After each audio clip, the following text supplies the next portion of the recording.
Welcome to At the Feed Store podcast with me, Erica Lance, where we talk farm, feed, and everything in between. From industry insights to customer stories, we're here to serve up real conversations straight from the heart of rural America.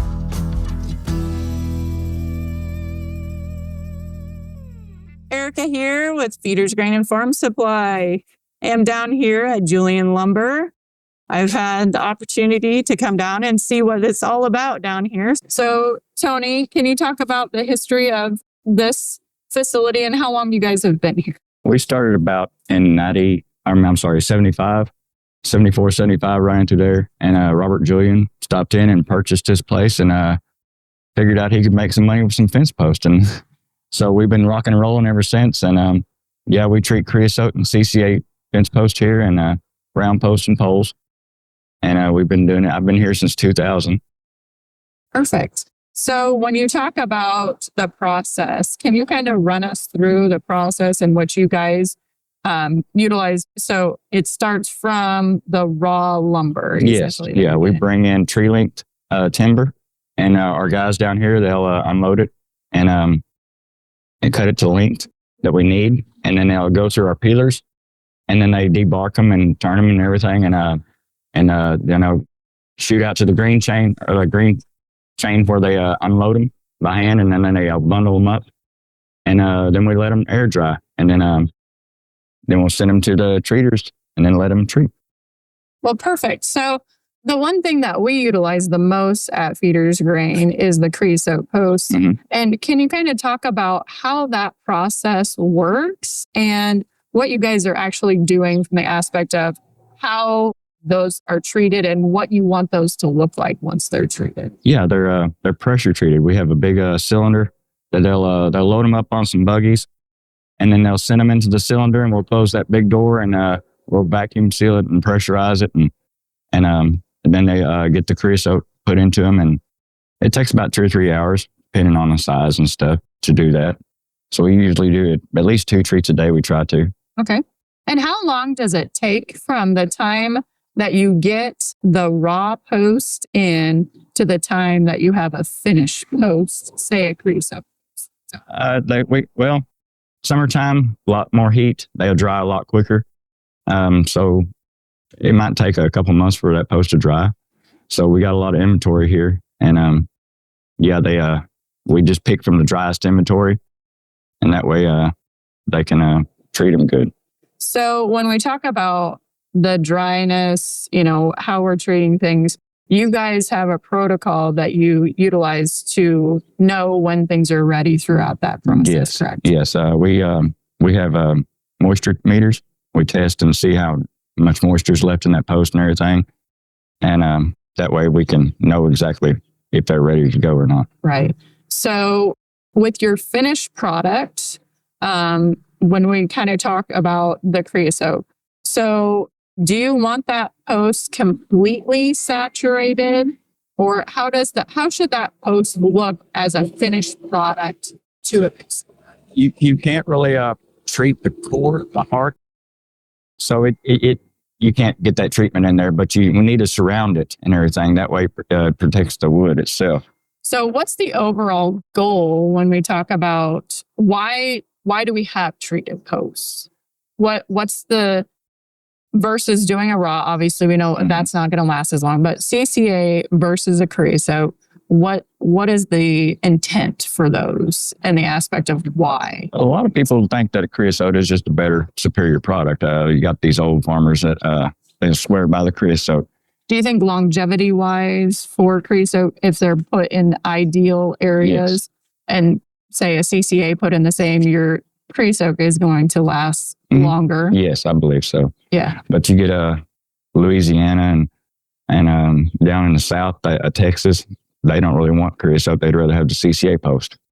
And when we talk about the way that creosote is treated versus the way a CCA is treated, do you think, obviously we're in Iowa, right?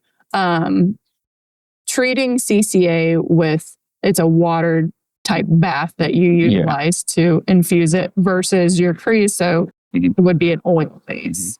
Do you think that makes a difference in the way our overall seasons come and go? It can. Yeah, I think so. I mean, Just from a freeze thaw perspective, the water, the oil, it won't freeze, like that CCA will with the water in it.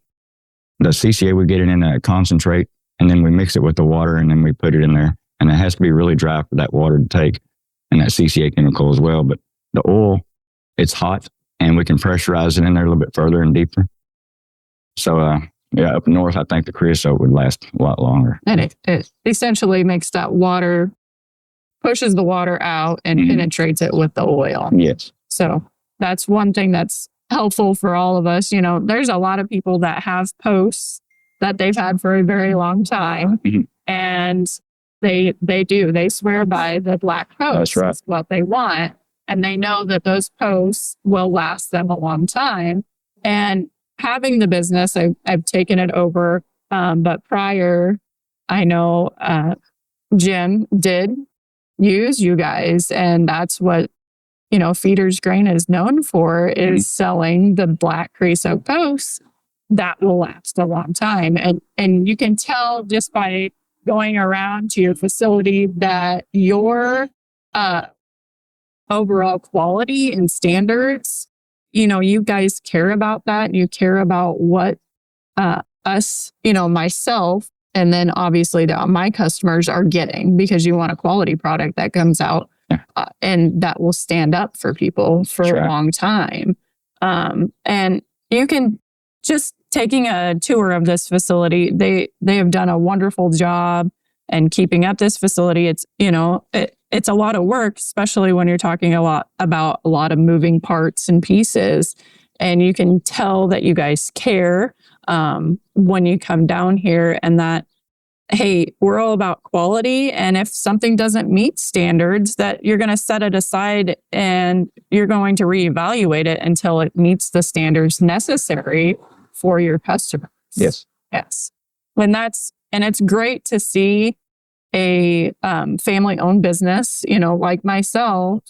I care about what people think, and so do you guys. And that's huge to see that I am sourcing products from a company that truly does care about the end user. That's right. We do. Yes. Well, we appreciate y'all. Yeah.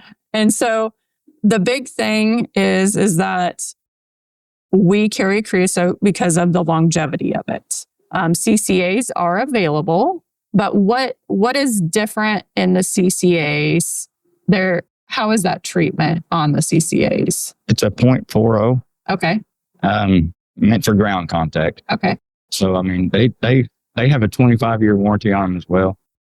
But just the creosote, I think, is most popular. We sell a lot more creosote here when we do CCA. And how long have you had? Do you obviously have a customer like myself? When I purchased the business, I believe we've been a long-standing customer of Julian for a very long time. Longer, yeah. Y'all were. I came here in 2000, and y'all were already on our customer list. So that just says a lot for a company like that. That this has always been the standard that we have held, is utilizing Julian because of what you guys put out and your good quality product. And if there is an issue, you guys are willing to stand behind something. And that says a lot for a company, especially when it's a smaller company, that you are about the quality of products. And that's huge for people. Thank you. And we do appreciate you so much. And is there anything else you would like people to know about Julian Lumber? Oh, well, like you say, we're just a small family-owned company, and we just try to do the best we can around here. Yes. We want to ship out a good product. And what sizes do you guys offer? We have a 6.5 foot post, which comes anywhere from a 2-inch to a 5-inch. Okay. An 8-foot post that goes from a 4-inch to an 8-inch. And then we have barn poles. There's 10s, 12s, 14s, 16s, 18s, 20s, and 25s that either have a 5 or a 6-inch top. Oh, wow. Yeah.